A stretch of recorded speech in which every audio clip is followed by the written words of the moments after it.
Jakarta. A recent decision by Indonesia's Constitutional Court to reject a bid by a local conservative group to criminalize sex outside marriage took many people here by surprise.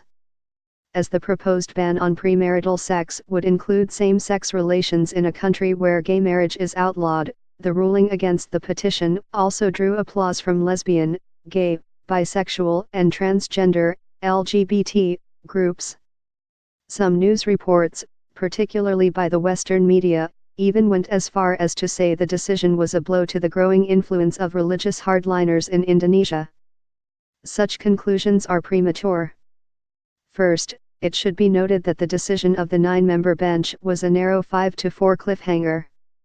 Notably, the court issued a press statement shortly after its verdict to clarify that its decision should not be construed as having legalized LGBT sex.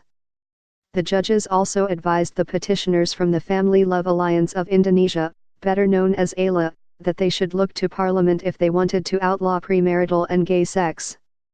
This is because only Parliament has the power to amend laws or enact new ones, and matters concerning the limitations of people's rights are the authority of the lawmakers, said one of the presiding judges. In short, the Conservatives lost primarily on technical grounds. Indeed, a House committee is already working on expanding the definition of adultery to include fornication, and its proposed changes could be tabled once Parliament comes out of recess early next year. ALA member US Sunardi speaking to the media after attending a trial at Jakarta's Constitutional Court on December 14. The court rejected ALA's bid to criminalize sex outside marriage. In its petition, ALA had wanted the court to broaden the definition of adultery in the penal code to include sex outside marriage, and as an intended result, ban gay sex. Photo, Reuters. This means we can expect a sequel to ALA's petition, but this time it will be played out among lawmakers instead of before the courts, the narrow decision of which shows that even the judiciary is torn on the issue.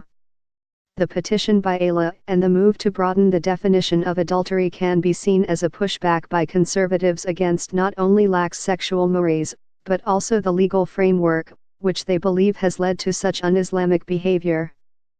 In its petition, ALA wanted the court to, among other things, broaden the definition of zina, or adultery, in the penal code to include sex outside marriage, and as an intended result, ban gay sex.